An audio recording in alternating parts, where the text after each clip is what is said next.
Time now for Night Courts, and tonight we are taking up the case of a Chicago rideshare driver who is suing the CDC over its ongoing mask mandate for passengers and rideshare drivers.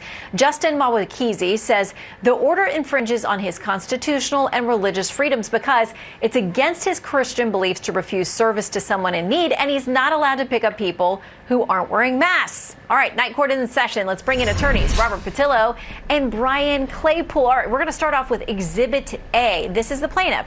He says it's against my beliefs to refuse service to someone in need, referring to the Good Samaritan parable of Jesus Christ in the Bible. So I'm arguing that the CDC is infringing on my religious practice rights that's forcing me to deny service to someone in need. Robert.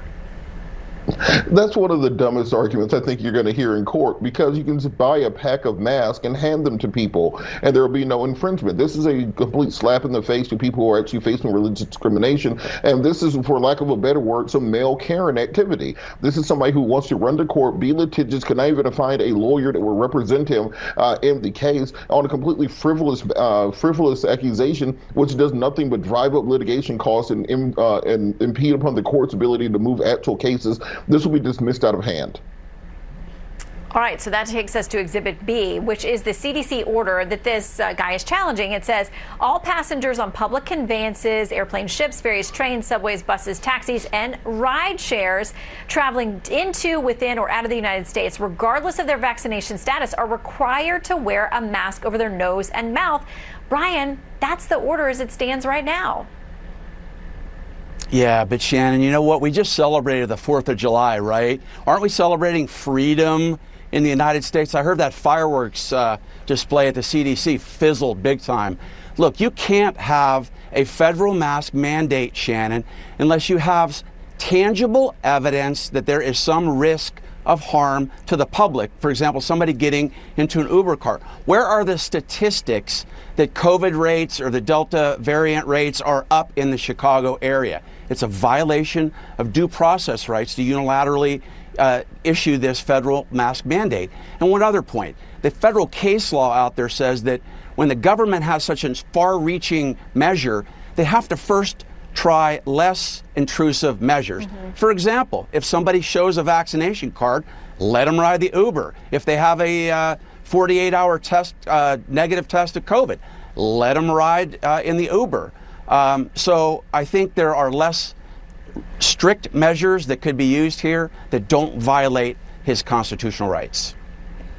All right, Exhibit C is more from the plaintiff's lawsuit. He says the mandate is arbitrary, irrational, and capricious because the federal defendants failed to reasonably explain why other measures are insufficient to tackle the rapidly declining COVID-19 infection and death rates.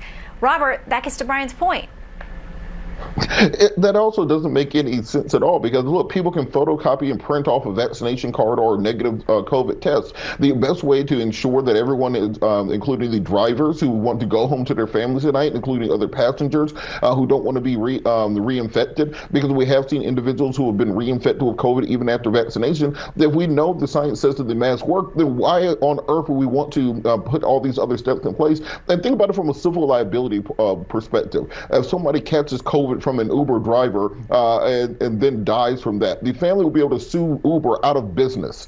So the corporation has every interest and every ability to regulate those things to provide for public health and public safety and also defend their bottom line.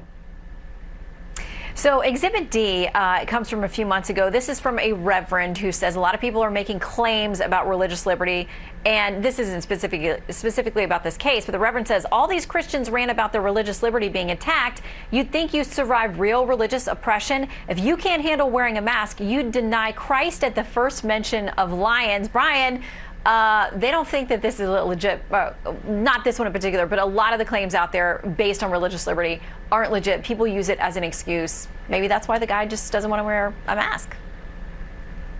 Oh, well, look, the guy, he sounds like a nice guy. I'm a Christian too. So if I'd be hard pressed to be picking somebody up 30 miles out in the suburbs wanting to get into the city and leaving them high and dry because they don't have a mask. So I think there is an element of religious, discrimination here. But look, at the end of the day, Shannon, we're in a different time. This is really about personal choice.